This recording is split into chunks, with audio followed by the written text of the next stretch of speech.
Oke, kita mulai ya.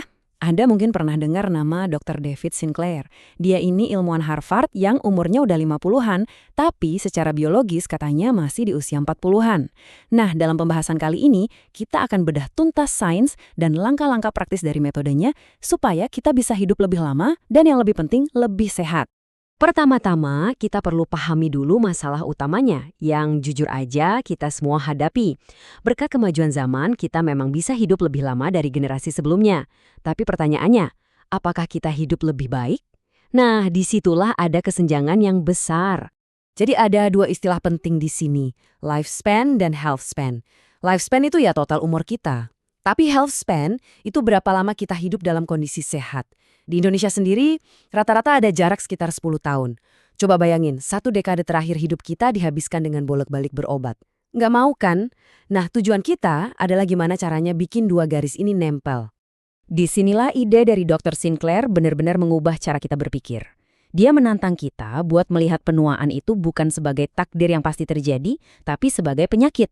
Dan kalau itu penyakit, artinya bisa diobati atau paling nggak diperlambat. Pemikiran ini benar-benar game changer. Oke, kalau penuaan itu penyakit, berarti ada dong penyebabnya. Apa itu? Nah, untungnya, Sinclair punya analogi yang keren banget dan gampang dimengerti buat ngejelasin teori informasi penuaan versinya. Jadi, poin kuncinya tuh begini. Masalahnya bukan di DNA kita. DNA kita itu ibarat buku resep, dan isinya relatif stabil sepanjang hidup. Masalahnya ada di sistem yang membaca buku resep itu. Coba bayangkan, DNA Anda itu kayak CD musik, isinya lagu favorit Anda. Data digitalnya, yaitu gen kita, hampir sempurna dan nggak banyak berubah. Lagunya tetap sama dari kita lahir sampai sekarang. Nah, epigenom kita inilah si pemutar CD-nya. Seiring berjalannya waktu, karena gaya hidup, stres, polusi, dan lainnya, pemutar ini jadi kegores. Akibatnya apa? Pemutar CD-nya jadi sulit baca lagu dengan benar. Di tubuh kita juga gitu. Sel-sel jadi bingung. Sel kulit mulai bertingkah kayak sel otot. Kekacauan inilah yang kita sebut penuaan. Oke, kita udah paham masalahnya. Sekarang, bagian yang paling ditunggu-tunggu. Solusinya apa? Menurut Sinclair, ada 3 tombol utama yang bisa kita tekan untuk menyalakan kembali pertahanan alami tubuh kita buat melawan penuaan. Ketiga pilar ini, makan lebih jarang, gerak lebih banyak, dan bikin diri nggak nyaman, ternyata prinsip kerjanya sama. Konsepnya namanya hormesis.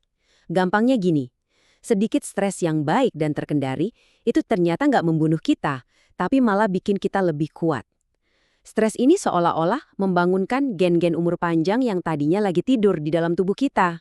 Tombol pertama, makan lebih jarang. Ini bukan soal diet ketat loh, tapi lebih soal kapan kita makan. Coba deh sekali-sekali lewatkan sarapan atau makan malam. Saat kita kasih jeda, tubuh kita dapat sinyal seolah-olah lagi krisis. Nah, saat itu, tubuh langsung menyalakan mode perbaikan dan pertahanan diri. Jadi ini bukan soal kelaparan, tapi soal memberi jeda. Tombol kedua, gerak lebih banyak. Eits, tenang dulu. Ini bukan berarti Anda harus lari maraton setiap hari. Justru kuncinya ada di intensitas, bukan durasi. Cukup 10 menit aja. Yang penting sampai ngos-ngosan.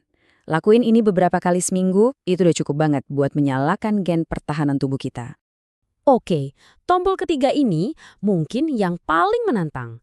Bikin diri nggak nyaman. Maksudnya, coba deh sekali-kali mandi air dingin atau masuk ke sauna yang panas. Paparan suhu ekstrim itu maksa tubuh keluar dari zona nyamannya.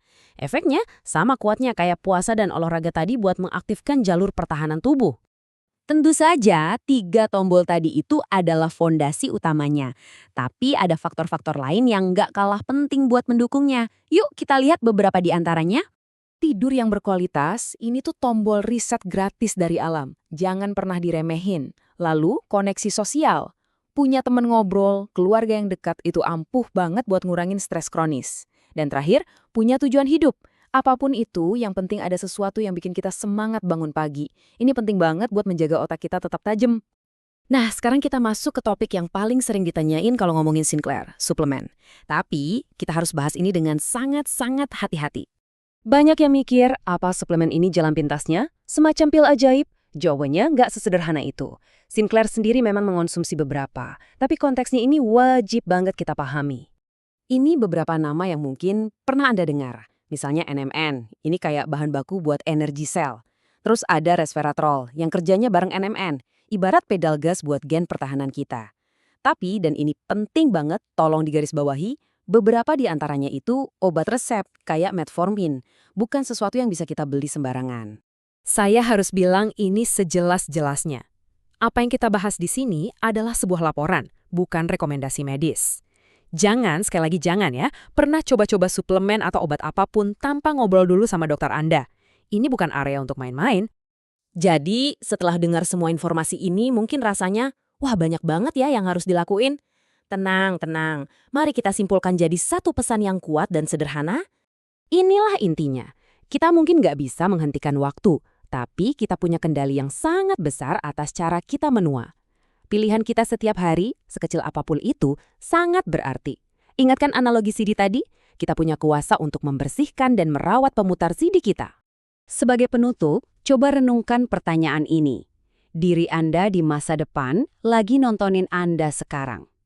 Apa satu hal kecil, satu aja, yang bisa Anda lakukan untuk mereka hari ini? Nggak usah muluk-muluk, mungkin cuma pilih naik tangga daripada lift, atau ganti minuman manis jadi air putih. Apapun itu, mulailah sekarang.